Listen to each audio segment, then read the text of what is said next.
और एक बड़ी खबर आपको बताते हैं, देहरादून रेलवे स्टेशन से बड़ी खबर है। रेलवे स्टेशन परिसर में पथराव हुआ है। दो समुदाय में दरअसल यहां पर विवाद हुआ था। पथराव में कई गाड़ियां क्षतिग्रस्त हुई हैं। मौके पर भारी संख्या में पुलिस बल को तैनात कर दिया गया है। आला अधिकारी भी मौके पर तैनात हैं। प्रेम प्रसंग के मामले के चलते दरअसल ये विवाद हुआ, ये कहा जा रहा है। विशेष समुदाय की नाबालिग आई थी देहरादून, बदायूं से देहरादून आई थी युवक से मिलने। अफवाह के चलते पथराव शुरू हुआ। मामले की जांच पड़ताल में पुलिस जुटी भी है। शहर कोतवाली क्षेत्र का यह पूरा मामला है।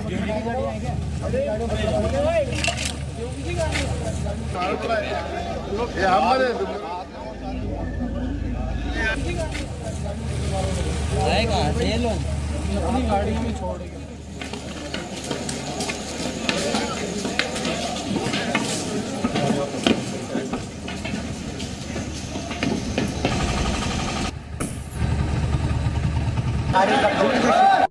किसी के द्वारा ये सूचना दी गई कि हिंदू मुस्लिम का कोई प्रकरण है या कोई विभिन्न संप्रदाय का कोई प्रकरण है। इसको देखते हुए कुछ देर बाद वहां पर कुछ लोग वहां पर इकट्ठा हुए और उनके बीच में हॉट टॉक्स हो गई। और इसके बाद जब तक पुलिस को सूचना मिली तब तक समस्त पुलिस बल को वहां पर भेजा गया। इस दौरान कुछ अराजक तत्वों द्वारा फायदा उठाकर अंधेरे का वहां पर पथराव की कोशिश की गई और साथ ही साथ 2-4 गाड़ियां जो वहां टू व्हीलर खड़े थे उनको तोड़फोड़ की गई।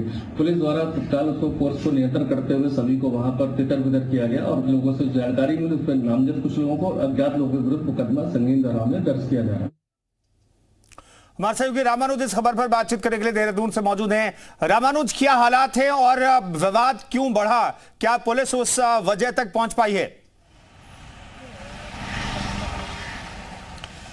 देखिए कुंदन, सबसे पहले ग्राउंड जीरो से दर्शकों को तस्वीर दिखा दें कि राजधानी देहरादून के जो रेलवे स्टेशन है उसके परिसर में ये झगड़ा हुआ था और यहीं पर हुआ था। इसका जो पूरा विवाद है जिस तरह से आपने जिक्र किया वो उसमें आपको ये बता दें कि जो दोनों युवक और युवतियाँ थे नाबालिग, उनको जब यहाँ के जीआरपी के जवानों ने देखा तो उनसे पूछताछ की और वो सही माकूल जवाब नहीं दे पाए और इस वजह से उनको यही चौकी में बैठा लिया गया। और इसके चलते जो विशेष समुदाय के लोग थे, जब उनको इसकी भनक लगी तो वो मौके पर पहुंचे और उन्होंने यहां पर पथराव कर दिया। तो ये पूरा परिसर है। पुलिस जवान फिलहाल अब इस वक्त यहां पर ज्यादा नहीं है, लेकिन ये कि जीआरपी के जो सीनियर ऑफिसर्स हैं वो अंदर में बैठे हुए हैं और घटना की पूरी जानकारी जो है उसको ले रहे हैं। लेकिन एक बार देहरादून की जो आबो हवा है, जो यहाँ का सौहार्द है, उसको बिगाड़ने की विशेष समुदाय की तरफ से कोशिश की गई और मौके पर पहुंची पुलिस ने मोर्चा संभाला और मामले को शांत कराया। ये देखा गया कि विशेष समुदाय के लोगों ने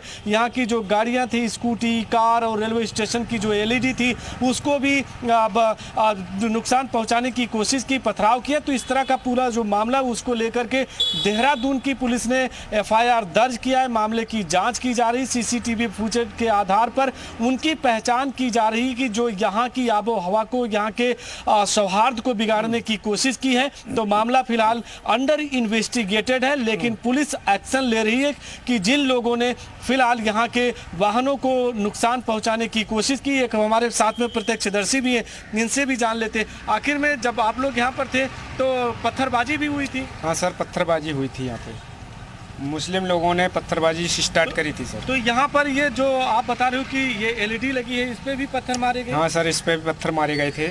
इस पे काफी रेलवे को नुकसान करा था। रामानुज, चूंकि प्रत्यक्षदर्शी आपके साथ मौजूद हैं तो इनसे पूछिएगा कितने लोगों की भीड़ यहाँ पर रात में इकट्ठा हो गई थी और इतने लोग एक साथ कैसे इकट्ठा हो गए? यात्री है के जाने में रुकावट हो गई थी सर। बिल्कुल, अचानक इतने सारे लोग कैसे इकट्ठा हो गए और भारी संख्या में आ गए?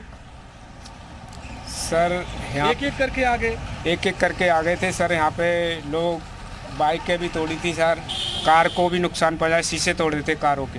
तो ये देर रात तक पूरा झगड़ा चलता रहा? हाँ सर, ये 12 बजे तक, 1 बजे तक झगड़ा चलता है। 12-1 बजे तक। आप देखिए कुंदन, फिलहाल ये जिस तरह का पूरा मामला है और वैसे भी कहें कि सौहार्द को बिगाड़ने की कोशिश की गई और इसी वजह से पुलिस अब पूरे सीसीटीवी फुटेज के आधार पर एक्शन ले रही है और उनकी पहचान हो रही है कि जिन्होंने यहाँ पर देर रात पत्थरबाजी की है और देहरादून की फिलहाल जो शांतवादियां हैं उसको यहाँ पर अशांत करने की कोशिश की है। तो मामला अंडर इन्वेस्टिगेटेड है और इसके बाद ये पता चलेगा कि आखिर वो कौन लोग थे जो देर रात आकर के यहाँ पर भारी संख्या में पथरावबाजी की है। जी।